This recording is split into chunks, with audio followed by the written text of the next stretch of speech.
Now, as promised, as a follow-up or part of our discussion of 1172, Yena vitis dedentasya, which means an adjective stands both for itself and for the sound unit which ends with it. An adjective, Yena vidihi, stands both for itself and for the sound unit that ends with it. Now, as we flesh that out, we will also encounter an additional complexity.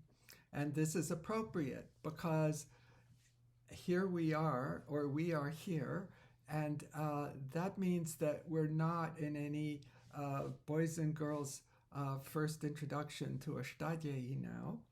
We're not Vyakarana material yet, but we're in serious discussion. So we are not going to shy from the inherent complexities, as I suppose we haven't really been so far. So we are going to a Sandhi Sutra, Upasargatrati Tatau, Upasargatrati Tatau, 6191. Upasargatrati Tatau. Now, the point of this example is not so much to examine the entire meaning of the sutra, although I will mention that as we finish, and I will complete the discussion in the notes with the final meaning. But we're going to look at the structural functions in this sutra. So, upasargat urtita tau. So, at upasargat urti datau pare. At upasargat urti datau pare. That tells the whole story. And then after that is a sort of formulaic injunction related to this entire class of sandhis. Purva parayoho ekaf vriddhi syat. Purva parayoho ekaha vriddhi syat. And there is a great little story about Purva parayoho that I will go into when we get to this whole actual discussion. But that means in place of the preceding and following, a single vriddhi will come. Purva parayoho ekaf vriddhi syat. Now, that's not really our focal point now, so that's it for that part. Now, looking at the first part of the sutra, at upasargat urti tatau. First, we're going to look at at upasargat. At upasargat. And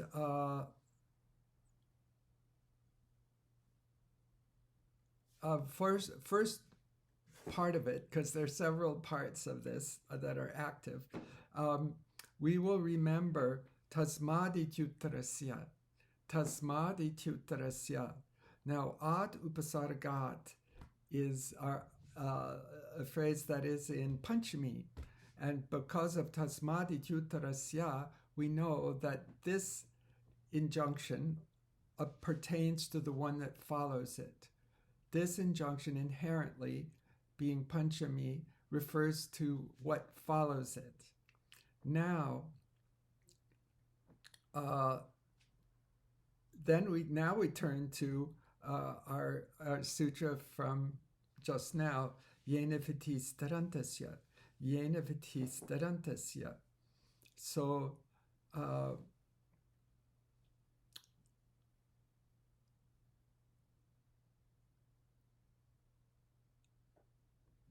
at upasargat means the one that ends with it. The one that ends with it. So that means an upasarga which ends with at. Now, at is not dirgha a, it's just panchami of a.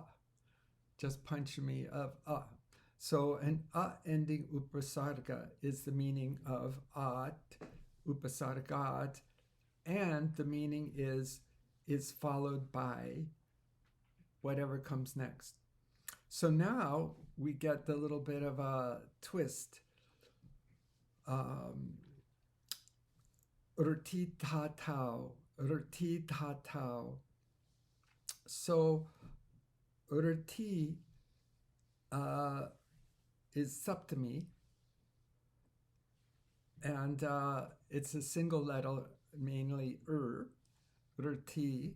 So the dhatu, well, by yenavati stadantasya, that should be an ending dhatu. But that wouldn't give us a good answer. Now is where the plot thickens considerably, because we are coming into a whole new kettle of fish here. We're coming into a paribhasha that is not actually part of Ashtadhyayi. It is listed in a series of paribhashas by Nagesha, and it has been incorporated into the tradition and understanding of Ashtadhyayi. So now we have this outside paribhasha, which is not a vartaka or anything like that. That's what it is. It's a kind of clarification, you could say, that wasn't built in. So here comes the paribhasha, which will change the course of this sutra. Yasmin vidihi tad adau al grahane. Yasmin vidihi tad adau al grahane. And to make a longer story short, this means that when a single lettered adjective, now I have seen this mistranslated as just an adjective, but it's not just a letter, it's a single letter. So a single lettered adjective is in saptami. It signifies the one that begins with that letter. So it's the opposite of yenavati stadantasya. Yasmin vidihi tadadau al grahane. So as in rti being the saptami of which is a single letter, and this is where the adjective thing comes in. Yeah, well, it's not what we necessarily would call an adjective, but it is an injunction which is made regarding a particular attribute, namely, where does come in a dhatu? And because of this paribhasha, yasmin vidihi tadadau al grahane, we now know that rti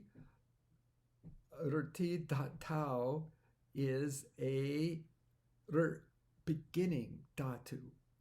Beginning dhatu. So putting it all together, at upasargat rti dhatau, automatically, by all these various little magical subroutines, automatically means first an ending upasarga. At upasargat, ending upasarga, which is followed by, all contained within that syntax, which is followed by, and here we have rti dhatau, a single lettered adjective beginning with in saptami, is followed by a beginning dhatu. So I hope I'm not jumbling this too much, but so what we've got is when an ending upasarga is followed by an beginning dhatu, ekaf purva parayoho saptami, purva parayoho will be replaced by ekaha vritihi syat. A single vriti will come in place of both, and that would be in place of both the and the So in the example which is at the bottom, upa, which is an ending upasarga, is being followed by ruchiti. So if we have upa ruchiti, upa is the ending upasarga, as in at upasargat, which is followed by beginning dhatu, ruchiti. And so ruchiti is also saptami, so that kind of seals the deal. In place of both the and which is followed by the which is preceded by. So purva parayoho, in place of both, a single vritti comes. Purva parayoho ekaha vrittihi syat. So we get upa ruchati uparchati. Presto changeo. Take care.